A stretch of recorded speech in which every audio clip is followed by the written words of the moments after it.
Hello everyone and welcome to all of you. So students, जैसा कि previous video में हमने स्टीरियो आइसोमेरिज्म की कुछ बेसिक टर्मिनोलॉजी पर डिस्कशन किया था। आई होप आपने वो वीडियो देखा है और आपको सारे कंसेप्ट अच्छे से समझ में आ गए होंगे। सो स्टूडेंट्स, आज के इस पर्टिकुलर वीडियो में हम बात करेंगे स्टीरियो आइसोमेरिज्म के टाइप्स पर। तो जैसा कि हमने प्रीवियस वीडियो में बात किया था, आइसोमेरिज्म टू टाइप्स की होती हैं। First is configurational, second is conformational isomerism. So बात ये आती है कि कॉन्फिगरेशनल और कन्फर्मेशनल आइसोमेरिज्म का मतलब क्या होता है। तो ध्यान से सुनिएगा। कॉन्फिगरेशनल आइसोमर ऐसे आइसोमर होते हैं या ऐसे स्ट्रक्चर्स होती हैं that can be only interconverted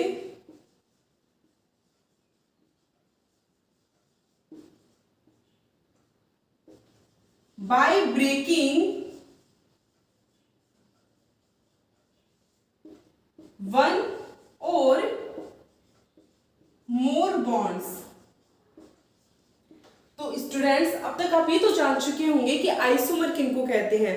ठीक है, आइसोमर का मतलब ऐसे तो स्ट्रक्चर्स जो एक दूसरे में इंटर कन्वर्ट हो सकती है। ठीक है, अब इसी बेस पर स्टीरियो आइसोमेरिज्म को दो पार्ट्स में डिवाइड किया गया था, कॉन्फिगरेशनल एंड कन्फर्मेशनल आइसोमेरिज्म। जहां कॉन्फिगरेशनल का मतलब होता है कि ऐसे दो आइसोमर जो एक दूसरे में इंटर कन्वर्ट हो सकते हैं, बट उनमें इंटर कन्वर्जन के लिए हमें क्या करना होगा, बॉन्ड को ब्रेक करना होगा।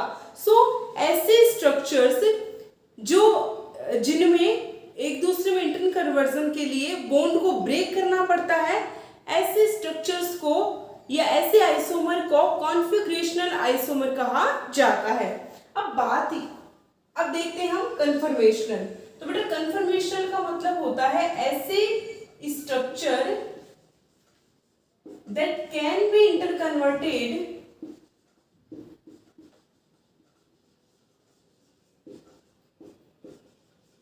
by rotating single bonds। So conformational का मतलब होता है स्टूडेंट्स ऐसे आइसोमर जो सिंगल बॉन्ड के रोटेशन से एक दूसरे में इंटर कन्वर्ट हो जाते हैं। ऐसे आइसोमर को कन्फर्मेशनल आइसोमर कहा जाता है। अब देखो, कॉन्फिगरेशन में रोटेशन पाया नहीं जाता। क्यों नहीं पाया जाता? अगर इनमें दो आइसोमर को एक दूसरे में इंटर कन्वर्ट करना हो ना, यानी एक आइसोमर को दूसरे आइसोमर में इंटर कन्वर्ट करना हो और दूसरे आइसोमर को पहले वाले आइसोमर में अगर इंटर कन्वर्ट करना हो, तो यहाँ पर बॉन्ड का रोटेशन पॉसिबल नहीं है। यहाँ पर इंटर कन्वर्जन के लिए एक या फिर एक से ज्यादा बॉन्ड को ब्रेक करना पड़ता है। ऐसा क्यों है? क्योंकि यहाँ पर बॉन्ड रोटेशन रेस्ट्रिक्शन पाया जाता है। क्या पाया जाता है? Bond rotation restriction. बेटा, बॉन्ड रोटेशन रेस्ट्रिक्शन का मतलब होता है कि जब हम किसी भी बॉन्ड को घुमा नहीं पाते ना, रोटेट नहीं कर पाते हैं, तो ऐसे रोटेशन तो इस टाइप को हम कहते हैं बॉन्ड रोटेशन रेस्ट्रिक्शन। ठीक है, तो ऐसा किस टाइप के मॉलिक्यूल्स में पाया जाता है? ऐसा उन मॉलिक्यूल्स में पाया जाता है जिनमें डबल बॉन्ड हो दो एटम्स के बीच में, या फिर साइक्लिक स्ट्रक्चर्स हो। ठीक है, तो ध्यान रखना, अगर किसी मॉलिक्यूल में, किसी कंपाउंड में डबल बॉन्ड प्रेजेंट है एटम्स के बीच में, या फिर साइक्लिक स्ट्रक्चर है, सो ऐसे कंपाउंड में बॉन्ड को रोटेट किया नहीं जाता, वहां पर रोटेशन रेस्ट्रिक्टेड होता है। ठीक है, और ऐसे कंपाउंड में दो कंपाउंड को एक दूसरे में इंटर कन्वर्ट करने के लिए हमें बॉन्ड को ब्रेक करना पड़ता है। सो इस टाइप के आइसोमर को कॉन्फिगरेशनल आइसोमर कहा जाता है। ठीक है, सो अब बात आती है कन्फर्मेशनल की। तो जैसा कि हमने देखा, कन्फर्मेशनल का मतलब होता है ऐसे आइसोमर जो सिंगल बॉन्ड के रोटेशन से ही एक दूसरे में इंटर कन्वर्ट हो जाते हैं। ठीक है। अब इनमें रोटेशन, इसका मतलब इनमें रोटेशन पाया जाता है। ये एक दूसरे में कैसे इंटरकन्वर्ट होते हैं? बॉन्ड रोटेशन की वजह से। तो इनमें बॉन्ड रोटेशन पाया जाता है, यानी इनमें कोई रेस्ट्रिक्शन नहीं है। तो ऐसा ओनली कौन से कंपाउंड में पाया जाता है? जिनमें सिंगल बॉन्ड प्रेजेंट होता है। तो जो सिंगल बॉन्ड वाले कंपाउंड्स होते हैं ना, यानी जिनमें सिर्फ सिंगल बॉन्ड पाया जाता है, ऐसे बॉन्ड इजीली रोटेट हो जाते हैं और सिर्फ सिंगल बॉन्ड के रोटेशन से ही एक आइसोमर दूसरे आइसोमर में इंटर कन्वर्ट हो जाता है। ऐसे आइसोमर को ही कन्फर्मेशनल आइसोमर कहा जाता है। कन्फर्मेशनल आइसोमर को आगे फर्दर 2 पार्ट्स में डिवाइड किया गया है। फर्स्ट इज ज्योमेट्रिकल आइसोमर, यानी geometrical isomerism, and second is optical isomerism. तो हम ओवरऑल ये कह सकते हैं कि स्टीरियो आइसोमेरिज्म 3 टाइप्स की होती है: geometrical isomerism, optical isomerism and conformational isomerism. तो स्टूडेंट्स, आज के इस पर्टिकुलर वीडियो में हम ओनली ज्योमेट्रिकल आइसोमेरिज्म पे डिस्कशन करेंगे। स्टूडेंट्स, ज्योमेट्रिकल आइसोमेरिज्म क्या होती है?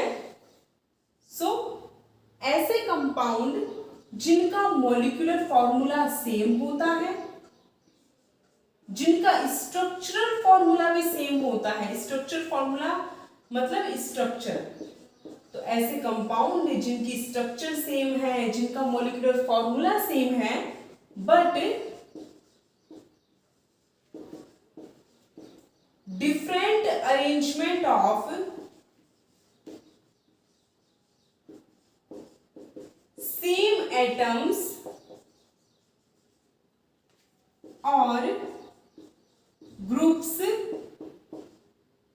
in molecule. So this type of compound is called geometrical isomerism. तो ओवरऑल अगर कहा जाए तो ऐसे कंपाउंड जिनका मॉलिक्यूलर फॉर्मूला सेम होता है, जिनकी स्ट्रक्चर सेम होती है और जिनमें एटम्स का जो अरेंजमेंट है ना, सेम एटम का, सेम ग्रुप्स का अरेंजमेंट डिफरेंट पाया जाता है, ऐसे कंपाउंड को ज्योमेट्रिकल आइसोमर कहा जाता है और इस फिनोमेना को ज्योमेट्रिकल आइसोमेरिज्म कहा जाता है। ठीक है, अब बात आती है कि ज्योमेट्रिकल आइसोमेरिज्म के लिए कंडीशन क्या है। सो फर्स्ट कंडीशन है रोटेशन मस्ट बी रेस्ट्रिक्टेड। देखो, ज्योमेट्रिकल आइसोमेरिज्म कॉन्फ़िगरेशनल का ही तो पार्ट है ना, इसका मतलब यहां पर रोटेशन, बॉन्ड रोटेशन पाया नहीं जाएगा, यानी रोटेशन क्या होना चाहिए? रेस्ट्रिक्टेड होना चाहिए ना। रेस्ट्रिक्टेड का मतलब पाया नहीं जाता, पॉसिबल नहीं है। और सेकंड कंडीशन क्या है, and it's really important, each blocked atom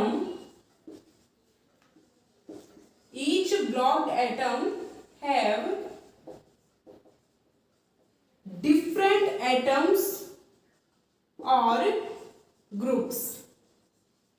तो सेकंड कंडीशन क्या है कि प्रत्येक ब्लॉक्ड एटम का मतलब कि जो डबल बॉन्ड वाले एटम है ना, उनसे डिफरेंट एटम्स और ग्रुप जुड़े हुए होने चाहिए। देखो, इस सेकंड का मतलब समझो, ये कहना चाह रहा है कि पहली बात तो देखो, rotation must be restricted, compound में रोटेशन प्रेजेंट नहीं होना चाहिए। अब ऐसे कौन कौन से कंपाउंड होते हैं जिनमें रोटेशन नहीं पाया जाता, बॉन्ड रोटेशन? तो ऐसे होते हैं carbon carbon double bond, carbon double bond nitrogen, nitrogen double bond nitrogen, इसके अलावा साइक्लिक मॉलिक्यूल। ठीक है, तो मतलब alkene, carbon double bond nitrogen और नाइट्रोजन डबल बॉन्ड नाइट्रोजन और साइक्लिक, इन टाइप के कंपाउंड में बॉन्ड रोटेशन पाया नहीं जाता, यानी इनमें रोटेशन रेस्ट्रिक्टेड होता है। ठीक है,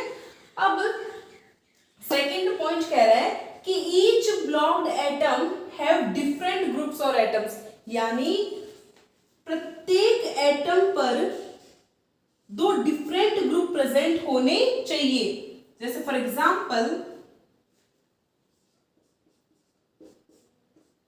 एक तरफ से मैंने यहाँ पर लिख दिया chlorine and chlorine, hydrogen and hydrogen. एक तरफ लिखा है मैंने क्लोरीन हाइड्रोजन, हाइड्रोजन क्लोरीन। दोनों में डिफरेंस क्या है? दोनों में डिफरेंस ये है, यहाँ पर एक कार्बन से दो सेम ग्रुप जुड़े हुए हैं, ठीक है, जबकि यहाँ पर एक कार्बन से दो डिफरेंट ग्रुप जुड़े हुए हैं। तो भाई ज्योमेट्रिकल आइसोमेरिज्म के लिए कंडीशन होती है कि प्रत्येक एटम से, ब्लॉक्ड एटम मतलब डबल बॉन्ड से जुड़ा हुआ एटम, तो प्रत्येक ब्लॉक्ड एटम से दो डिफरेंट ग्रुप जुड़े हुए होने चाहिए, तभी वो कंपाउंड ज्योमेट्रिकल आइसोमेरिज्म शो करेगा। अगर किसी एटम से, ब्लॉक्ड एटम से सेम ग्रुप जुड़े हुए होना, तो वो एटम कभी भी ज्योमेट्रिकल आइसोमेरिज्म शो नहीं करेगा। तो स्टूडेंट्स, हमने ये तो देख लिया कि ज्योमेट्रिकल आइसोमेरिज्म शो करने के लिए कंडीशन क्या है और कौन कौन से कंपाउंड ज्योमेट्रिकल आइसोमेरिज्म शो करते हैं। अब हम देखते हैं types of geometrical isomer. That means geometrical isomer कितने कितने टाइप्स के हो सकते हैं। तो इसमें फर्स्ट है सिस ट्रांस ज्योमेट्रिकल आइसोमर। ध्यान रखना, ज्योमेट्रिकल आइसोमेरिज्म को सिस ट्रांस आइसोमेरिज्म भी कहा जाता है, ठीक है। अब देखो, अब कौन कौन से कंपाउंड या फिर कौन कौन से आइसोमर को हम ज्योमेट्रिकल आइसोमर कहेंगे। उनमें पहला है सिस ट्रांस आइसोमर को। अब हमने कल मतलब प्रीवियस वीडियो में बात की थी कि सिस और ट्रांस का मतलब क्या होता है कि अगर कार्बन कार्बन डबल बॉन्ड में अगर दो सेम ग्रुप सेम साइड हो, ठीक है, तो इस टाइप के कंपाउंड को हम सिस आइसोमर कहेंगे। और अगर कार्बन कार्बन डबल बॉन्ड में दो सेम ग्रुप अपोजिट साइड हो एक दूसरे की, तो ऐसे कंपाउंड को हम ट्रांस आइसोमर कहेंगे, ठीक है। तो जितने भी सिस और ट्रांस कंपाउंड होते हैं, जितने भी सिस और ट्रांस आइसोमर होते हैं, वो ज्योमेट्रिकल आइसोमेरिज्म शो करते हैं और इन्हें ज्योमेट्रिकल आइसोमर भी कहा जाता है, ठीक है। जैसे फॉर एग्जांपल यहां पर एक इसका एग्जांपल है, ये 1 ब्यूटीन का एग्जांपल है, ठीक है। जैसे कि सिनेमिक एसिड, सिनेमिक एसिड भी geometrical isomerism that means cis trans isomerism show करते हैं। अब बेटा बात आती है सिनेमिक एसिड का फॉर्मूला क्या होता है, किसे कहते हैं सिनेमिक एसिड। तो सिनेमिक एसिड में एक कार्बन कार्बन डबल बॉन्ड होता है, एक COOH यानी एसिडिक ग्रुप होता है, एक C6H5 यानी फेनिल ग्रुप होता है और दो हाइड्रोजन होते हैं, ठीक है। सो अगर दो सेम ग्रुप सेम साइड हो, देखो यहाँ पर COH C6 ये बल्कि ग्रुप तो एक साइड है, बल्कि यानी बड़े ग्रुप, और हाइड्रोजन हाइड्रोजन यानी छोटे ग्रुप एक साइड है। तो अगर सेम ग्रुप सेम साइड हो तो ऐसे कंपाउंड को तो हम बोलेंगे सिस। तो ये तो हो गया सिस सिनेमिक एसिड। और अगर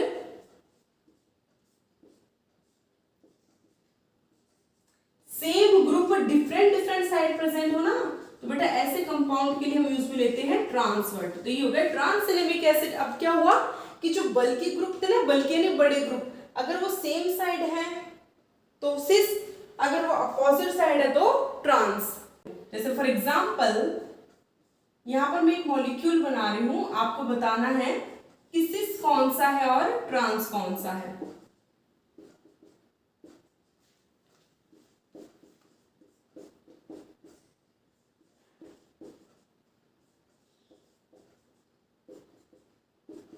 ठीक है, अब देखो दो सेम ग्रुप सेम साइड तो सिस, दो सेम ग्रुप अपोजिट साइड तो ट्रांस, ठीक है। अब बात आती है भाई इसके नाम की, तो यहां पर स्टार लगा लेना क्योंकि ये बहुत ही इंपॉर्टेंट कंपाउंड है। देखो ये जो सिस कंपाउंड है ना, इसको तो बोलते हैं मैलिक एसिड। कौन सा एसिड बोलते हैं? मैलिक एसिड, यानी इस कंपाउंड की सिस फॉर्म तो मैलिक एसिड कहलाती है और इस कंपाउंड की ट्रांस फॉर्म फ्यूमेरिक एसिड कहलाती है।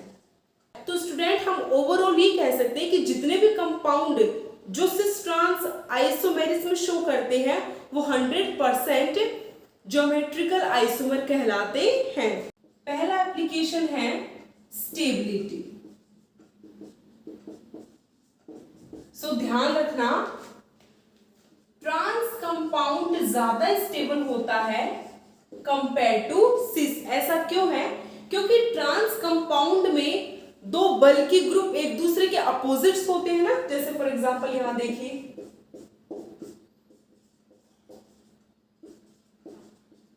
अब देखो ट्रांस में क्या है, दो बल्कि ग्रुप एक दूसरे के अपोजिट चले गए ना, इसका मतलब यहां पर रिपल्सन क्या है, कम है, लेस रिपल्सन है। तो लेस रिपल्सन होने की वजह से ट्रांस कंपाउंड ज्यादा स्टेबल होता है सिस कंपाउंड से। और सिस में दोनों बल्कि ग्रुप सेम साइड होते हैं ना, यहाँ पर ज्यादा रिपल्सन होता है, इसलिए ये सिस कंपाउंड कम स्टेबल होता है। Second is dipole movement. So always remember रखना, डाइपोल मूवमेंट सिस कंपाउंड का ज्यादा होता है और ट्रांस कंपाउंड का कम होता है। इसका रीजन क्या है? तो देखो, तो डाइपोल मोमेंट हमेशा सिस कंपाउंड का ज्यादा होता है ट्रांस की कंपैरिजन में। इसका रीजन क्या है कि देखो ट्रांस में क्या होता है कि जो दो सेम ग्रुप है ना वो एक दूसरे के अपोजिट साइड होते हैं। तो जो अपोजिट साइड होने के कारण क्या है कि एक दूसरे के डाइपोल मूवमेंट को कैंसिल आउट कर देते हैं, ठीक है। और कैंसिल आउट करने के कारण इनका डाइपोल मूवमेंट आ जाता है 0, ठीक है ना। जबकि सिस में ऐसा नहीं होता, सिस में इनका डाइपोल मूवमेंट कैंसिल नहीं होता। तो यही रीजन है कि सिस का डाइपोल मूवमेंट ट्रांस से ज्यादा होता है। Third application polarity. So cis की पोलैरिटी ज्यादा होती है और ट्रांस कंपाउंड कम पोलर होता है। क्यों? तो ध्यान रखना, जो जिस कंपाउंड का डाइपोल मूवमेंट जितना ज्यादा होता है वो कंपाउंड उतना ही पोलर होता है। बिकॉज सिस कंपाउंड का या सिस आइसोमर का डाइपोल मूवमेंट ट्रांस से ज्यादा होता है ना, तो यही रीजन है कि सिस कंपाउंड ज्यादा पोलर होता है कंपेयर टू ट्रांस कंपाउंड के। फोर्थ है सॉल्युबिलिटी। तो सॉल्युबिलिटी भी सिस कंपाउंड की ज्यादा होती है कंपेयर टू ट्रांस। ऐसा क्यों है? देखो, किसी कंपाउंड का जितना ज्यादा डाइपोल मोमेंट वो उतना ही पोलर, ठीक है, और जितना ज्यादा पोलर उसकी वाटर में सॉल्युबिलिटी भी उतनी ही ज्यादा। बिकॉज सिस कंपाउंड का, सिस आइसोमर का डाइपोल मोमेंट सबसे ज्यादा होता है, तो ये ज्यादा पोलर होता है ट्रांस से। इसीलिए सिस आइसोमर की वाटर में सॉल्युबिलिटी ट्रांस से ज्यादा पाई जाती है, यानी सिस कंपाउंड इजीली वाटर में सॉल्युबल हो जाता है।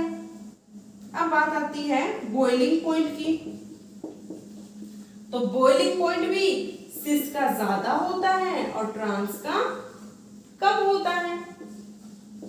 एंड मेल्टिंग पॉइंट, तो यहां पर आप थोड़ा सा ध्यान देना, मेल्टिंग पॉइंट के केस में ट्रांस का मेल्टिंग पॉइंट ज्यादा होता है कंपेयर टू सिस। तो इसका रीजन ये है क्योंकि ट्रांस कंपाउंड में सिमेट्री पाई जाती है, ठीक है। तो बिकॉज ट्रांस कंपाउंड एक सिमेट्रिकल कंपाउंड है, इसमें सिमेट्री पाई जाती है, ये रीजन है कि ट्रांस का मेल्टिंग पॉइंट सिस से ज्यादा होता है। अब देखते हैं सेकंड टाइप। सो इजेड आइसोमर या फिर इजेड कंपाउंड जो होते हैं ना वो भी ज्योमेट्रिकल आइसोमेरिज्म शो करते हैं, यानी वो भी एक टाइप की ज्योमेट्रिकल आइसोमर होते हैं। अब बात आती है इजेड आइसोमर या फिर इजेड कंपाउंड किनको कहा जाता है। तो ध्यान से सुनना, यहां पर ई का मतलब है एंटीजीन और जेड का मतलब होता है जुसामेन, ठीक का मतलब high priority group opposite side, और Z का मतलब होता है high priority group on same side. देखो आप इनको समझने के लिए आप ऐसे लिख सकते हो कि E का मतलब तो होता है ट्रांस, और Z का मतलब होता है एक तरह से सिस। ठीक है, अब देखो इनको कैसे इस चीज को समझेंगे। जैसे फॉर एग्जाम्पल अगर आपके पास कंडीशन आ जाए कुछ इस प्रकार से,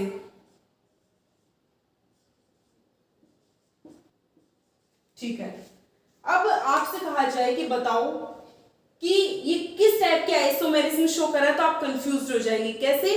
क्योंकि यहां पर कोई भी दो ग्रुप सेम नहीं है। ठीक है, इसका मतलब ये सिस ट्रांस, तो आप इससे बता नहीं सकते कि कौन सा सिस होगा कौन सा ट्रांस होगा। ठीक है, तो देखो सिस ट्रांस के लिए कंडीशन होती है कि कम से कम दो एटम तो सेम होने ही चाहिए। ठीक है, तभी कोई कंपाउंड सिस और ट्रांस आइसोमेरिज्म शो करता है। बट यहाँ पर तो आप देख सकते हैं कि कार्बन कार्बन डबल बॉन्ड से जुड़े हुए चारों ग्रुप ही डिफरेंट है। तो ऐसे कंपाउंड का नॉमेनक्लेचर करने के लिए हम EZ वर्ड का यूज करते हैं। ठीक है, जहां पर E का मतलब एंटीजिन, एंटीजिन मतलब अपोजिट मतलब ट्रांस। ठीक है, और Z का मतलब जुसामिन, मतलब Z वर्ड जो है ना वो जुसामिन से लिया गया है, जिसका मतलब होता है सेम, सेम मतलब सिस टाइप का। ठीक है, अब बात आती है कि आप इसमें कैसे पता करोगे कि कौन से ग्रुप सेम साइड होने चाहिए, कौन से ग्रुप डिफरेंट साइड होने चाहिए। तो बेटा इसके लिए हम एक रूल आता है CIP रूल, उसको फॉलो करते हैं। ठीक है, वैसे CIP रूल में काफी इंपॉर्टेंट बातें हैं, पर यहाँ पे मैं आपको एक सिंपल वर्ड में बताती हूँ कि हाई प्रायोरिटी ग्रुप वो होगा जिसका एटॉमिक मास क्या हो, ज्यादा हो। ठीक है ना? तो हाई प्रायोरिटी ग्रुप किसको कहेंगे? जिसका एटॉमिक मास क्या हो, ज्यादा हो। ठीक है, तो अगर हाई प्रायोरिटी वाले ग्रुप अगर सेम साइड है ना, तो उसे हम Z आइसोमर कहेंगे। और अगर हाई प्रायोरिटी वाले ग्रुप अपोजिट साइड प्रेजेंट हैं, तो ऐसे कंपाउंड के लिए हम E आइसोमर यूज में लेंगे, यानी E वर्ड यूज में लेंगे। तो बेटा अब आपको समझ में आ गया होगा कि Z और E किसको कहेंगे। तो चलिए एग्जांपल के थ्रू इसको समझते हैं।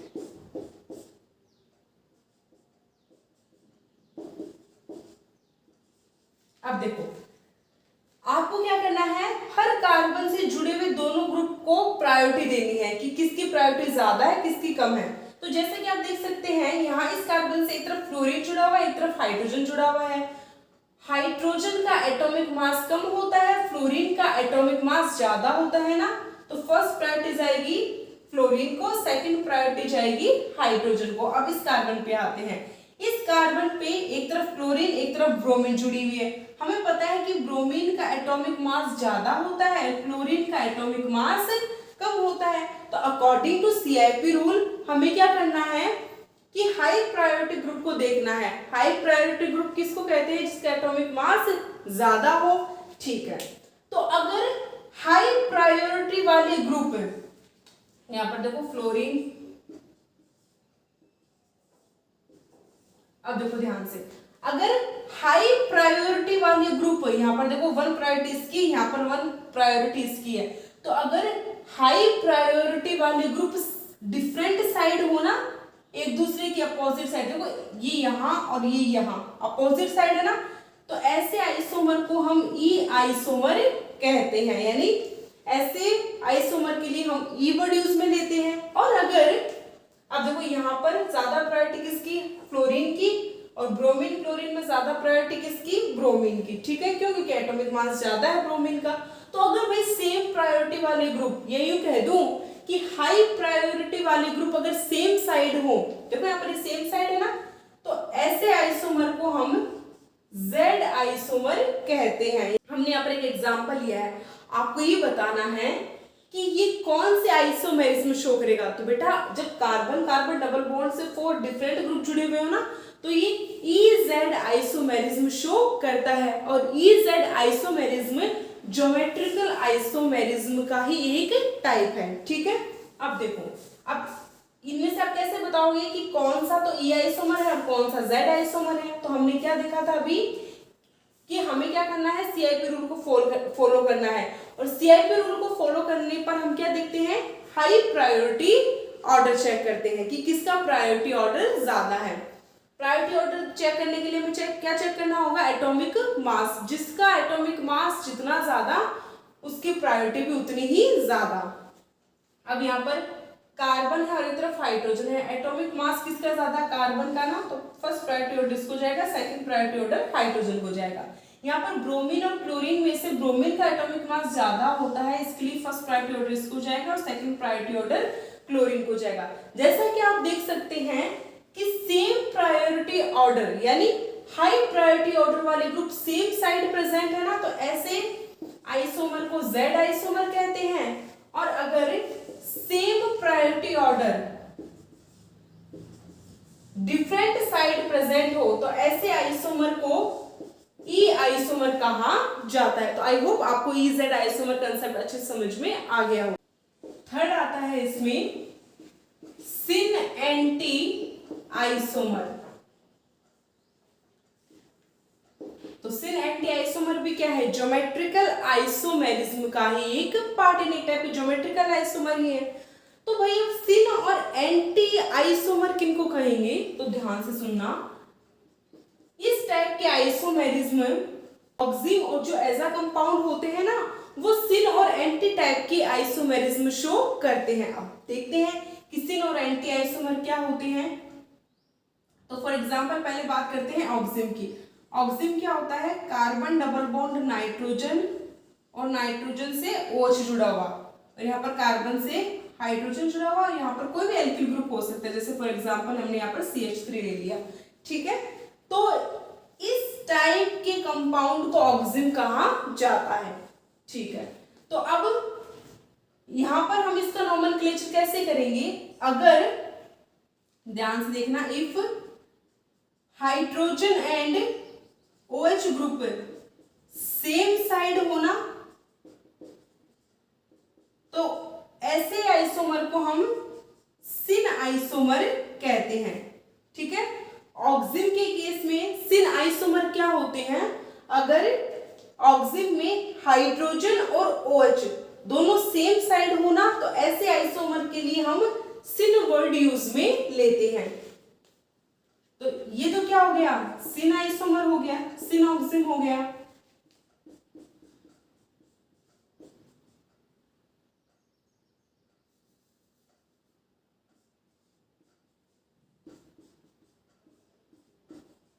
और अगर ऑक्सिम में हाइड्रोजन और OH दोनों एक दूसरे के अपोजिट साइड प्रेजेंट होना, तो इस टाइप के आइसोमर को एंटी आइसोमर कहा जाता है। ठीक है, यहाँ पर देखो ऑक्सिम में सिन और एंटी किसके रिस्पेक्ट में कहा गया है, हाइड्रोजन और OH के रिस्पेक्ट में।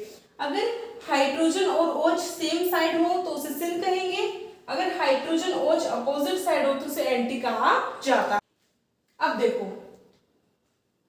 अब यहां पर सिन और एंटी का पता कैसे करेंगे, सेम ग्रुप सेम साइड तो सिन, सिन का मतलब भी जैसे सीसी होता है, और अगर सेम ग्रुप डिफरेंट साइड हो तो उसे हम एंटी आइसोमर कहते हैं। स्टूडेंट्स, इसी के साथ आज हमने ज्योमेट्रिकल आइसोमेरिज्म के सारे इंपॉर्टेंट कंसेप्ट को यहाँ पर पढ़ लिया है। आई होप आपको वीडियो पसंद आया होगा। सो वीडियो को पूरा देखिएगा और कंसेप्ट को बहुत अच्छे से समझिएगा और प्रॉपर नोट्स बनाइएगा, और इससे रिगार्डिंग जितने भी क्वेश्चन है उनको सॉल्व जरूर करना। और कोई डाउट हो तो कमेंट सेक्शन में आप अपना डाउट पूछ सकते हैं। इसी के साथ thanks for watching my video. Thank you so much.